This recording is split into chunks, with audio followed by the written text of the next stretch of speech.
Oke, kita akan lanjut ke pemateri yang kedua. Pemateri yang kedua, beliau merupakan sosok Putri Kartini dari Bandung. Ya, tepatnya di Kota Cimahi. Kumaha Teh Damang?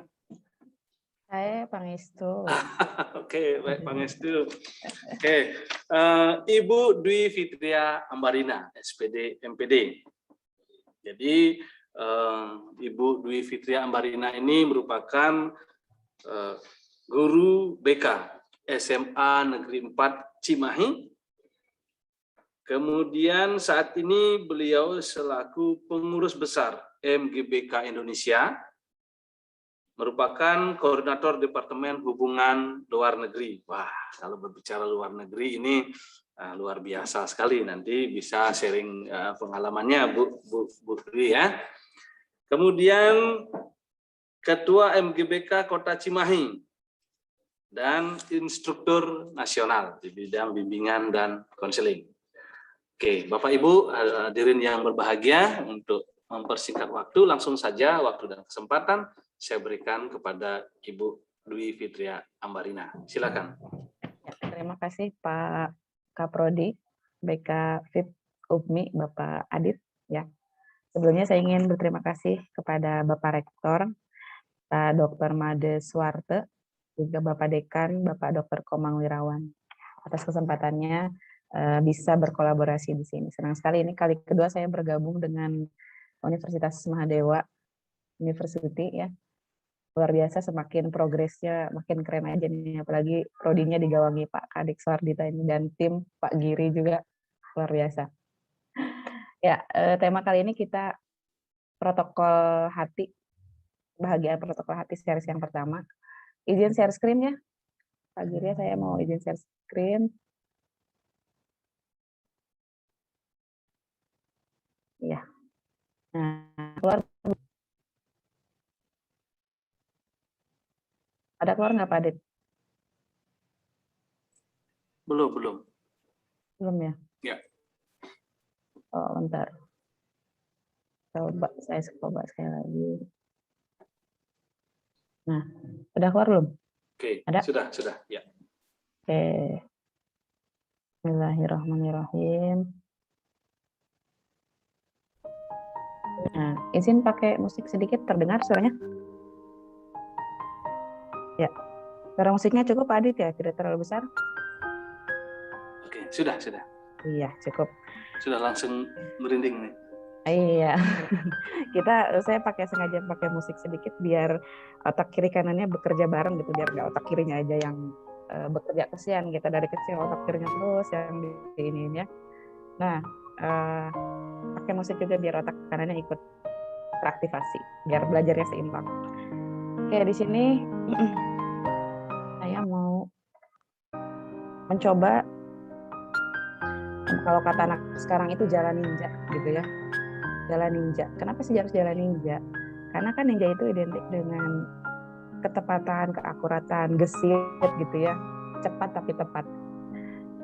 Jalan ninja bahagia belajar dari. Kenapa harus bahagia? Ya tentu tadi kata Bu Eva luar biasa sekali pemaparannya, karena bangun tidur aja kita harus bahagia. Terus tersenyum gitu kan. Biar ke siang harinya, sorenya, malamnya itu bahagia terus. Kayak kalau bangun tidur udah kecut gitu. Lagi pusing ya. Nah, sekarang kita lihat apakah seperti ini kondisi Anda pada saat daring, ya. Baik kita selaku guru maupun selaku mahasiswa atau selaku siswa. Apakah kurang lebih seperti ini gambarannya? Udah need help, tolong gitu ya. Udah di depan laptop udah pusing banget. Saya lihat pelajarannya, lihat tugasnya yang segitu banyak, udah stres. Bayangkan kalau di sekolah SMA itu ya, pelajaran itu ada 17. Bayangkan kalau ke 17 guru itu masih tugas semua. Dan deadline-nya biasanya hampir bareng. Itu gimana nggak stres? Ya. Jadi terbayang ya ini kondisinya. Lihat. Ada seorang ibu yang mendampingi anaknya belajar daring sampai tepuk jidat deh ya. Anaknya udah, kalau orang Sunda bilang tuh kerum gitu ya. Mengernyitkan dahi, udah pusing banget. Orang tuanya ngomong apa nggak tahu, dia denger pakai headset gitu. Ibunya udah pusing lah gitu ya. Saya kira ini hampir merata terjadi di seluruh rakyat Indonesia. Mungkin tidak asing dengan pemandangan seperti ini. Ya. Atau seperti ini nih, mahasiswa UPI. Wah, tidak, gitu ya. Tapi insya Allah enggak ya, kalau mahasiswa UPI ini dosennya enggak kayak gini lah, apalagi Pak Adit itu. Pasti. Nah, menurut catatan ancaman generasi learning loss, kehilangan kemampuan dan pengalaman belajar pada siswa. Ya, pengalaman belajarnya itu berkurang. Yang sebelumnya kita bertatap muka langsung, kita sekarang jadi tidak ada interaksi. Yang asalnya kontak itu eye to eye, sekarang jadi eye to camera, camera to eye. Jadi ada pihak ketiga dalam pembelajaran ini. Jadi tidak eye to eye. Jadi interaksinya yang hilang. Bukan komunikasi tetap ada, tapi interaksi langsungnya yang tidak ada. Ya. Nih, pada aspek pendidikan anak, pembelajaran jarak jauh itu atau daring ini ya memberikan tantangan kepada anak dan orang tua. Ya, sayangnya malah memperburuk kualitas dan hasil belajar. Secara logika, kalau seorang anak itu didampingi belajar oleh seseorang yang paling menyayangi dia, seharusnya hasil belajarnya itu semakin baik, ya kan? Harusnya semakin optimal, prestasi semakin tinggi, semakin bagus. Tetapi kenyataannya ini menurut catatan lapangan yang dilakukan oleh Yayasan Save the Children, refleksi akhir tahun kemarin, justru dengan pembelajaran jarak jauh ini, ternyata kualitas pendidikan malah menurun. Kenapa? Apa yang salah di sini? Padahal dia itu didampingi oleh orang tuanya sendiri, ibunya sendiri. Orang yang paling menyayangi dia, yang paling tahu kekurangan dia. Secara logika kan seharusnya potensinya harus semakin optimal. Tapi kok malah yang terjadi itu sebaliknya. Pendidikan seperti merosot tajam gitu loh. Padahal dia dididik oleh seseorang yang terbaik buat dia. Kita lihat di mana nih, kenapa sih salahnya kayak gini? Apa yang miss di sini, kenapa bisa terjadi seperti ini? Nah, kita kaitkan tadi yang seperti disampaikan oleh Pak Dekan, ketika belajar PJJ itu salah satu halnya itu harus keterlibatan otak manusia. Kita lihat sini, nah ini saya paling senang kalau udah ngebahas ini. Bagian otak kita ada 3. Yang pertama ini otak reptil. Nah, Tuhan menciptakan otak reptil ini untuk mempertahankan diri ketika kita ada dalam keadaan darurat atau keadaan ekstrim atau keadaan bahaya. Misalnya ketika ada kebakaran, kita refleks akan lari. Ya, nggak mungkin ketika refleks kita diam mengulang ini apa ya? Oh, api apa ya? Oh, besar apinya, nggak kayak gitu. Ketika ada bahaya kebakaran, otak reptil bekerja. Dan ketika otak reptil bekerja, 2 otak di atasnya itu di stop, tidak bekerja sama sekali. Hanya otak reptil yang bekerja. Jadi luar biasa Tuhan menciptakan otak yang kecil ini untuk melindungi kita dari bahaya. Ya, pokoknya disebut juga otak insting. Jadi otak insting gitu ya. Ketika ada bahaya dia lari. Dan responnya hanya 2 kalau otak reptil ini bekerja. Yang pertama, kalau kata Ibu Dr. Aisyah Dahlan itu fight or flight. Jadi fight itu lawan atau flight. Flight itu kabur lari. Kalau kita berani kita lawan, kalau takut kita lari. Reaksinya hanya 2 itu, tidak ada yang lain. Misalnya dikejar anjing nih Pak Adit. Ada anjing yang lagi marah dikejar. Kalau Pak Adit berani mungkin push gitu ya. Itu berarti fight, melawan. Tapi kalau Pak Adit takut, anjingnya masih diam aja, padahal nggak ngapa-ngapain tuh anjingnya. Tapi ngerasa kita udah takut nih. Otak reptilnya, batang otak di belakang kita aktif. Kita pasti langsung lari. Pak Adit pasti langsung lari. Nggak peduli anjing itu padahal nggak ngejar gitu anjingnya, tapi udah takut duluan. Nah itu batang otaknya yang aktif. Dan reaksinya adalah fight or flight. Kalau takut, ya lari gitu. Dan 2 otak di atasnya ini tidak bekerja. Nah begitu ya kurang lebih. Ini yang kedua adalah limbic system atau otak emosi, disebut juga otak mamalia. Kenapa otak mamalia? Karena mamalia punya jenis otak seperti ini. Hewan-hewan mamalia makanya mereka punya emosi juga kan, bisa marah, bisa sedih. Kita suka lihat di Instagram gitu gambar kucing-kucing, suka ngeliat kucing yang lagi ngelamun, nangis, sedih gitu. Karena memang dia punya otak emosi.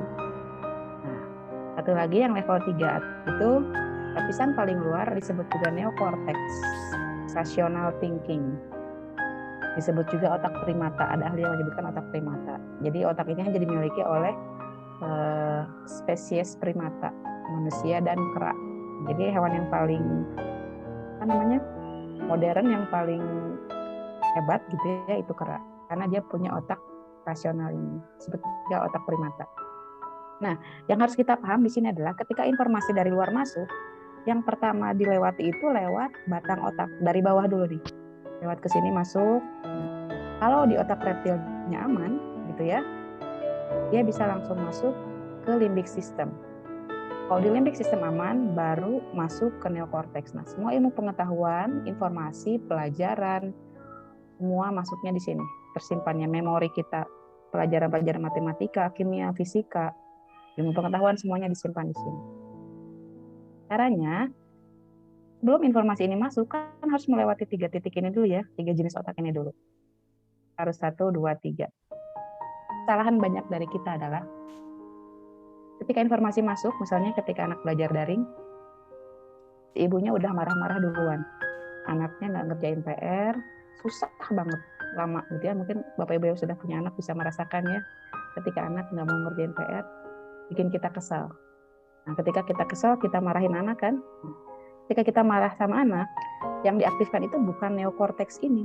Yang aktif malah otak reptil yang ini. Ya. Gimana hasilnya kalau otak reptil yang bekerja, itu 2 level otak di atasnya tidak bekerja. Akhirnya informasi nggak masuk, pembelajaran tidak terjadi. Ibunya udah kesel, marahin si anak, anaknya kesel, ibunya marah-marah terus. Akhirnya nggak mau ngerjain PR. Ibunya kesel, anaknya nggak mau ngerjain PR, gitu aja terus. Muter, nggak beres-beres. Ya, jadi kesalahan kita itu mungkin sebagai guru juga bisa jadi salah mengaktifkan otak siswa atau mahasiswa kita. Jadi yang seharusnya informasi masuk dari bawah ke atas, ini tersekat di sini, berhenti karena batang otaknya aktif, alarmnya nyala, tet gitu ya. Informasi nggak masuk mental lagi. Reaksinya adalah fight or flight. Kalau si anaknya marah, reaksinya itu 2, fight or flight. Dia ngelawan orang tuanya, ngebantah orang tuanya, atau dia pergi, kabur, lari. Udahlah, males ngobrol sama si bunda. Itu reaksinya hanya 2. Kesalahan kita yang sering dialami kebanyakan kita itu. Jadi otak yang aktif adalah otak reptil ini. Jadi yang selama ini sudah salah gitu ya, membersamai putra-putri kita dalam belajar daring. Nah, ini kesalahannya di sini.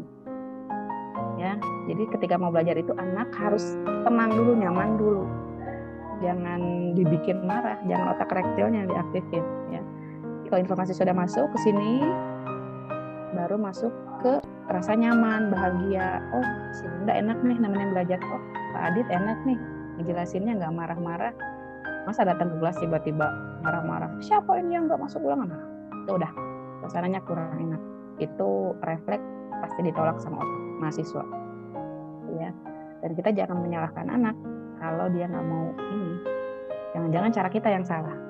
Dan ini juga untuk mahasiswa calon guru BK, di sini kita harus paham teori tentang ini. Jadi jangan sampai kita menuntut siswa buat begini begitu, tapi kita ternyata salah yang beri stimulusnya. Akhirnya responnya tidak sesuai yang kita harapkan. Nah, kalau kedua otak level ini sudah aktif, sudah oke, aman, lewat reptil aman, masuk ke limbic system aman, anak bahagia sama kita, baru informasi itu bisa terserap. Memori tersimpan dengan baik di neokortex ini. Baru bisa kita yang namanya belajar itu bisa masuk ke sini memorinya. Begitu. Jadi ini konsep penting yang harus dipahami, konsep dasar yang sangat perlu dipahami. Karena apa? Apalagi selama pandemi ini, kita itu dihantui rasa takut yang berkepanjangan. Takut sakit lah, takut ketularan lah, takut nggak punya uang lah, PPKM berkepanjangan, kita gimana bisa makan. Itu kan terus-menerus mengaktifkan otak reptil ya, kekhawatiran, ketakutan, kecemasan itu ya. Jadi wajar saja kalau orang tuanya banyak aktif di reptil ini, informasi apapun nggak akan masuk ke atas. Itu tadi, karena cara kerjanya kalau otak reptil sudah aktif ya sudah, hanya itu yang bekerja, fight or flight. gitu. Ini salah satu penelitian di daerah saya di KCD Cabang Dinas Wilayah 7 Jawa Barat. Sebanyak 47% anak merasa bosan.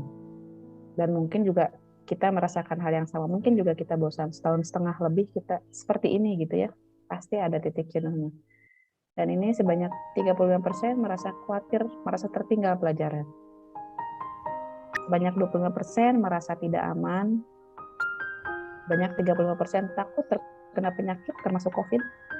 Kita juga pasti ya, sekarang kalau keluar rumah ada perasaan takut tertular lah, perasaan tidak aman, ketemu sama orang, dia udah cuci tangan belum ya? Dia tadi habis bersin cuci tangan nggak ya? Dia tadi habis megang besi di tempat umum cuci tangan nggak ya?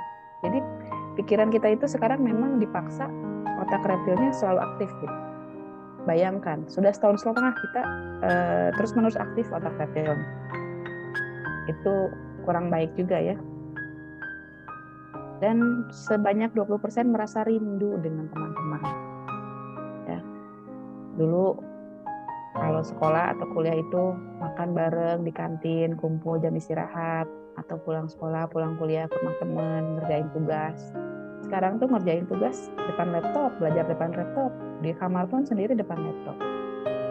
Ketemu sih sama teman, tapi hanya lewat chat, hanya lewat layar. Tidak ada interaksi secara langsung. Dan sebanyak 10% merasa khawatir dengan penghasilan orang tua dan kekurangan makanan serta mengalami kekerasan fisik. Bayangkan, Pak Ibu, banyak siswa atau mahasiswa ini merasa khawatir. Ya, ada sekitar 10% di sini. Kita tidak tahu kondisi siswa. Kita mungkin sebagai guru ya, kadang meminta siswa untuk siap belajar tanpa mengetahui kondisi latar belakang psikologisnya dia kayak gimana. Jangan-jangan dia di rumahnya itu habis korban KDRT.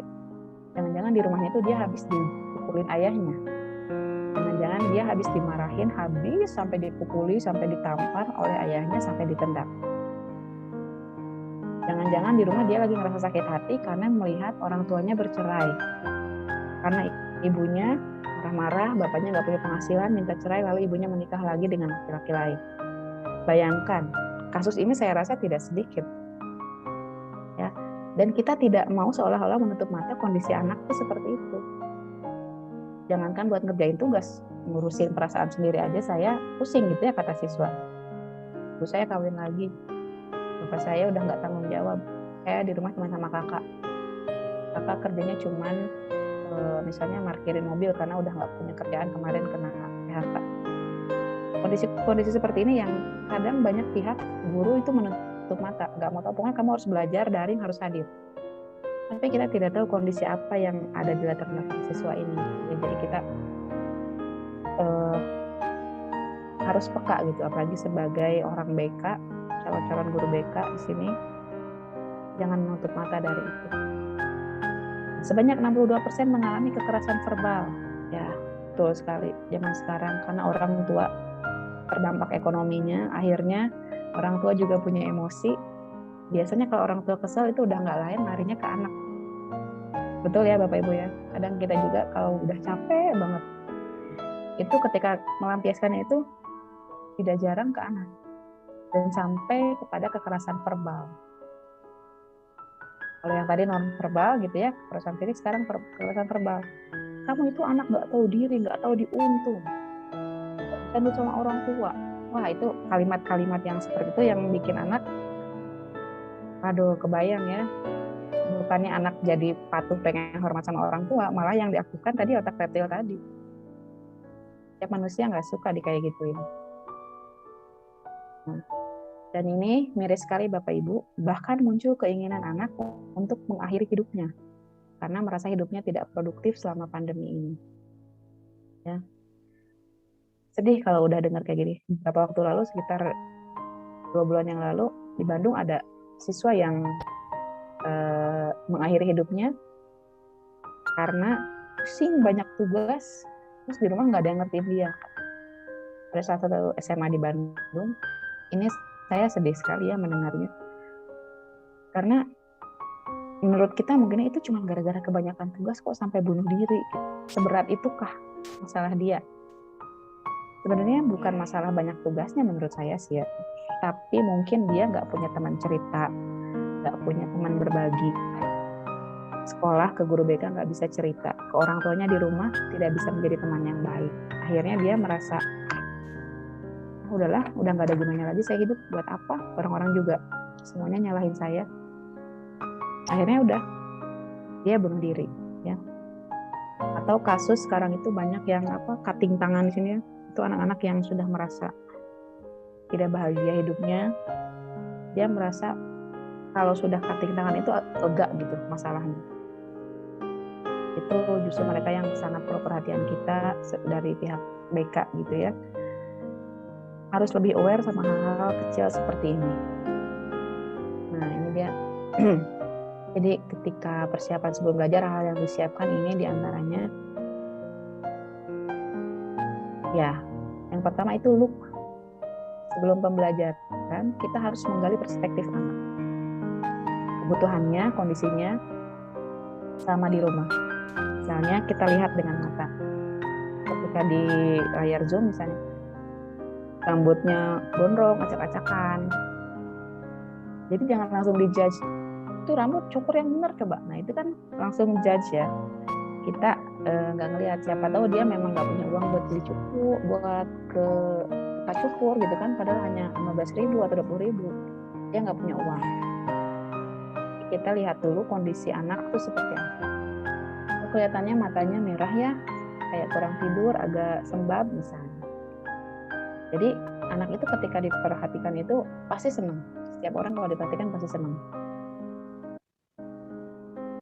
Nah, yang kedua itu listen, mendengarkan. Mendengarkan itu berbeda dengan mendengar ya. Hear dengan listen itu berbeda. Yang kita lakukan di sini adalah mendengarkan. Mendengarkan cerita anak dengan keterampilan komunikasi. Tidak hanya mendengar. Kalau mendengar itu saya mendengar ada suara klakson di luar, itu mendengar. Tapi saya tidak mendengarkan. Kalau mendengarkan itu saya betul-betul menyimak apa yang dia katakan dengan keterampilan komunikasi. Nah ini ada keterampilan komunikasi khusus, nanti kita bahas lebih lanjut lagi. Nah yang ketiga dengan link. Bisa diantaranya membangun koneksi dengan beberapa pihak terkait, misalnya dokter, konselor, guru BK, atau psikolog sebagai tindak lanjut permasalahan. Kalau kita bisa menanganinya secara langsung itu baik, tapi kalau dirasa sudah membutuhkan pihak ketiga, misalnya dia memiliki gangguan insomnia, gangguan tidur yang akut, berarti itu harus kaitannya dengan psikiater agar bisa dibantu dengan obat-obatan. Ya pokoknya dirasa kita perlu pihak ketiga, kita berkolaborasi dengan pihak ketiga. Atau misalnya si anak sampai terjerat narkoba, berarti kita kerjasama dengan BNN. Jadi kita harus berkolaboratif, tidak hanya bekerja sendiri. Nah ini yang harus kita lakukan sebagai guru BK, kita harus membantu memperbaiki gaya hidup ya. Karena kan selama gaya hidup ini kita banyak berubah ya. Siklus kita banyak yang berganti. Dari dulu misalnya bangun tidur, mandi, siap-siap pakai seragam, sarapan, berangkat sekolah. Sekarang gaya hidupnya berubah kan? Bangun tidur, ambil HP, absen, simpan HP, tidur lagi.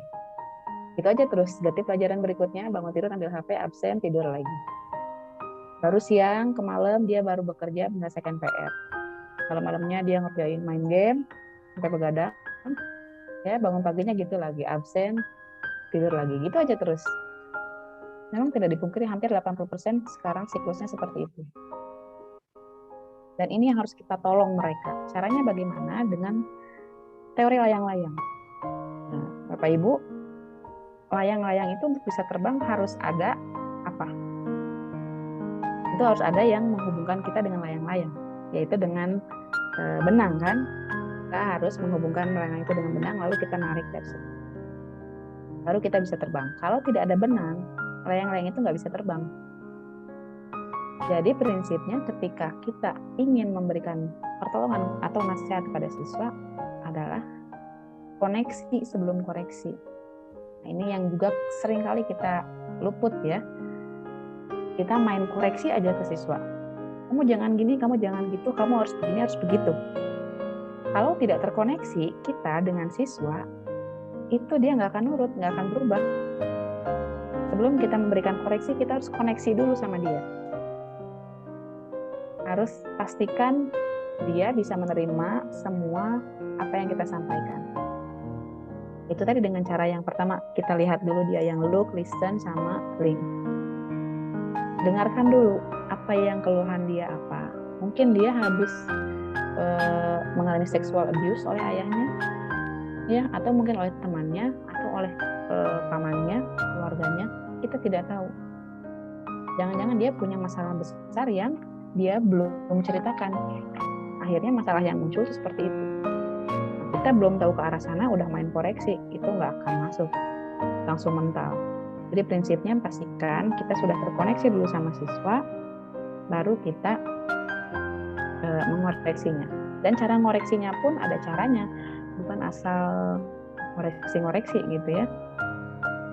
Nah, ini sebetulnya tipsnya panjang ya kalau dijelaskan. Membangun koneksi dengan sapaan dan gestur. Yang kedua, membangun koneksi dengan validasi emosi. Ya, membangun koneksinya itu harus dengan sapaan, dengan gestur. Adit, gimana kabarnya? Kelihatannya bahagia banget. Itu kan gestur ya. Atau misalkan anaknya lagi sedih.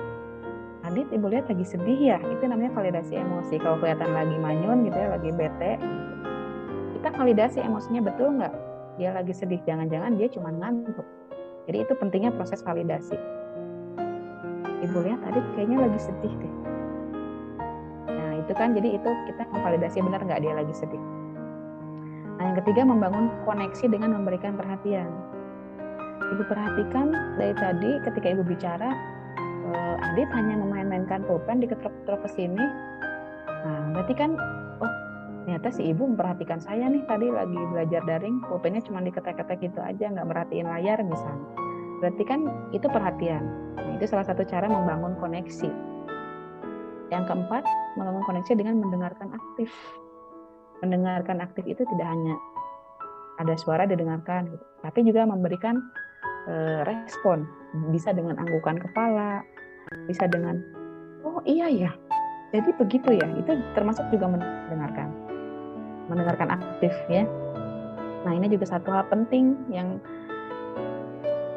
sering kita luput. Mengoreksi itu dengan mengungkapkan, bukan dengan menyalahkan. Biasanya kita, kalau anak terlambat nih pas daftar hadir daring, kenapa kamu terlambat? Saya main game, Bu. Suruh siapa main game sampai malam? Jadinya terlambat kan? Nah, biasanya kita langsung judge, itu menyalahkan. Itu nggak suka banget tuh anak digituin, langsung disalahkan. Suruh siapa tidurnya malam-malam? Ya, disalahin terus kan? Padahal ini kita yang salah. Cara mengoreksinya yang salah. Jadi cara mengoreksi yang baik itu dengan mengungkapkan. Salah satunya dengan I message disebutnya. Jadi pesan saya. Jadi yang kita tekankan di sini menjadi objek adalah perasaan saya, perasaan kita sebagai orang tua atau sebagai guru atau sebagai dosen. Kita ungkapkan, ibu merasa sedih. Nah, perasaan kita sebut.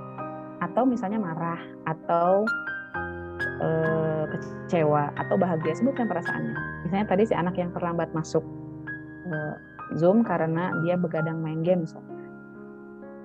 Ibu sedih deh, tadi misalnya Adit datang ke kelasnya terlambat, ya, karena Adit semalam main game sampai tengah malam.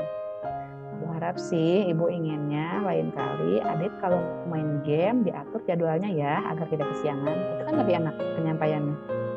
Jadi pertama urutannya itu sampaikan tuh perasaan kita. Perasaan kita apa? Kalau bahagia sampaikan. Nanti lagi misalnya Aditnya sudah berubah. Wah, ibu senang banget deh sekarang Adit masuk kelasnya tepat waktu, ya kan? Ibu harap Adit bisa mempertahankannya ya sampai seterusnya. Itu kan lebih enak cara menyampaikannya, tidak menyalahkan anak. Karena setiap anak yang disalahkan itu harga dirinya merasa turun gitu ya. Jangankan siswa, kita aja kalau disalahin nggak enak, nggak suka. Tapi lebih nyaman kalau dengan I message ini. Jadi kuncinya ini, perasaannya apa, masalahnya apa, dan apa keinginan kita. Itu salah satu teknik untuk menyampaikan atau mengkoreksi siswa atau anak. Nah, ini anak mau mendengarkan setelah mereka merasa didengarkan. Sekali lagi, anak mau mendengarkan setelah mereka merasa didengarkan. Jadi pastikan kita itu mendengarkan mereka dulu. Setiap mereka punya keluhan apa, kekesalan apa, kita dengarkan dulu, kita terima dulu. Jangan langsung, Allah kamu gitu aja. Nah, itu kan berarti halah kamu gitu aja, berarti itu kan kita ada denial ya, di situ menolak. Jangan seperti itu, kita terima dulu, dengarkan dulu. Kalau kita sudah mau mendengarkan mereka, biasanya itu mereka juga mau mendengarkan kita. Kalau sudah nyaman, karena kita, oh iya, jadi kita empati sama dia. Oh jadi itu ya kamu yang rasain ya, kamu bosan banget ya sampai main game tengah malam kayak gitu. Gak seru banget ya di rumah misalnya. Dengarkan aja dulu. Setelah puas mengeluarkan unek-uneknya, itu kita masuk. Karena dia sudah percaya sama kita mau mendengarkan dia. Ini yang harus dipelajari oleh kita calon guru dan guru juga dosen. Nah ini penting satu lagi. Guru yang berhenti belajar harus berhenti mengajar. Nah, setuju nggak Bapak Ibu? Ya, sepintas mungkin keras ya. Masa sih harus berhenti mengajar? Sekarang kita menuntut siswa untuk terus belajar. Ayo belajar. Tapi gurunya berhenti belajar. Jadi guru itu ketika mengajar, sebelum mengajar justru harus belajar dulu. Agar dia bisa mengajarkan kembali ke anak. Di guru yang berhenti belajar harus berhenti mengajar. Karena apa? Bahaya. Iloko kalau kata orang Jawa itu. Jangan-jangan yang diajarinnya salah. Itu kan? Kalau dokter salah ngasih obat, paling efeknya misalnya gatal-gatal atau penyakitnya nggak sembuh. Kalau kita selaku praktisi BK salah ngasih nasihat, wah, sudah seumur hidup dampaknya bahaya. Bisa 7 turunan dia itu. Dan dampaknya bisa mungkin bernegara-negara. Karena apa? Kesalahan mindset yang kita tanamkan sama siswa. Itu bahaya sekali kalau kita selaku guru BK itu mau praktek. Jadi, kita harus terus belajar biar kita bisa terus mengajar. Oke ya. Nah, ini gambar apa Bapak Ibu gunung es ya. Ini gunung es yang tampak di atas permukaan laut. Dan ini gunung es yang tidak tampak di bawah permukaan laut. Perilaku Adit tadi yang saya contohkan, dia terlambat datang ke kelas, sering tidak mengerjakan PR. Nah, ini adalah perilaku gunung yang tampak, gunung es yang tampak. Seringkali kita menjudge, si Adit mah malas, nggak mau ngerjain PR. Bangunnya juga males-malesan. Itu kan perilaku yang tampak ya, yang muncul. Kita nggak tahu di bawah lautannya ini gunung esnya tuh lebih besar. Kenapa sih Adit sampai kok betah banget lama-lama main game, sampai berjam-jam, sampai begadang? Jangan-jangan itu proyeksi dia, pengalihan dia kesel sama orang tuanya, di rumahnya berantem terus orang tuanya. Dia kesel mungkin sama teman-temannya nggak diterima, nggak punya teman baik. Ibunya marah-marah terus sama dia. Sehingga pusing, jadi dengar suara ibunya tuh udah pengen di blacklist gitu, udah nggak mau nurut aja. Akhirnya dia daripada pusing dengerin ibunya ngomel, mendingan pakai headset, main HP, main game, dengerin musik, gitu kan? Jadi ternyata ini yang harus kita tahu, itu ini gunung es di bawah ini. Kebanyakan kita hanya melihat gunung es yang atas. Kamu mah males, nggak mau belajar, nggak mau ngerjain PR. Tapi dibalik itu semua, kenapa penyebabnya dia nggak mau ngerjain PR? Itu yang harus kita gali.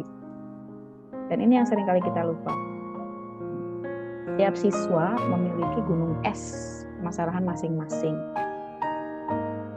Jadi ini kalau kita ngajar di kelas ada 36 siswa, itu setiap kepala membawa gunung es masalah masing-masing. Kita nggak bisa menyamaratakan, kalian semua harus siap belajar. Kamu harus siap belajar, hari ini pelajaran ibu. Nggak mau tahu. Nggak kayak gitu kan. Kita sebagai guru BK nggak boleh kayak gitu. Justru kita harus lihat, apa yang bisa ibu bantu agar kamu siap belajar. Itu seharusnya. Permasalahan apa yang mengganggu pikiran kamu sampai kamu tidurnya sampai malam terus. Kadang ada siswa yang nggak perlu nasihat, nggak perlu solusi, dia perlu cuma cerita aja. Itu dia udah plong sendiri. Ya. Nah, dan gunung es ini bisa meledak di mana saja dan kapan saja. Ini saya pernah ada kasus seorang guru bercerita kepada saya, ada anak di kelasnya yang dibully oleh teman-temannya, dan ketika diajak bicara oleh guru itu, anak itu bayangkan meludah muka guru tersebut, diludahin muka gurunya, cuah gitu. Bapak Ibu kalau jadi guru tersebut mau gimana? Gak sopan kamu ya sama bapak, keplak gitu kan? Kebayang diludahi muka kita. Ya. Tapi sebagai guru BK, oh paham dia punya gunung es. Untungnya si guru tersebut paham tentang konsep gunung es ini.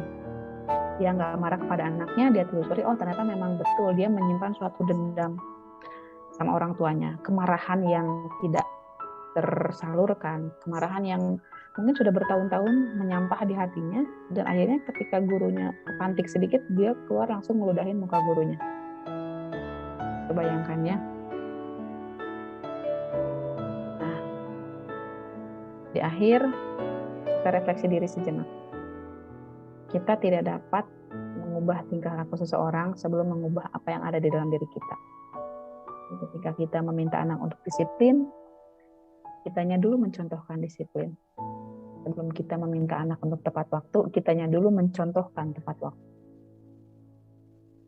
Jadi jangan hanya menuntut anak, kamu harus rajin ya, tapi kitanya juga males-malesan. Nah itu bukan contoh yang baik. Nah ini saya ambil dari bukunya Ibu Margaretha Mega dalam aplikasi NLP dalam pembelajaran. Refleksi yang selanjutnya, nah ini penting. Seorang guru harus mengurusi dirinya terlebih dahulu serta mengurusi kesehatannya secara menyeluruh, baik fisik maupun psikis sebelum mengurusi siswanya. Jadi Bapak Ibu guru BK, misalnya nanti sebelum datang ke sekolah, di rumah habis berantem misalnya sama anak, sama suami, sama istri.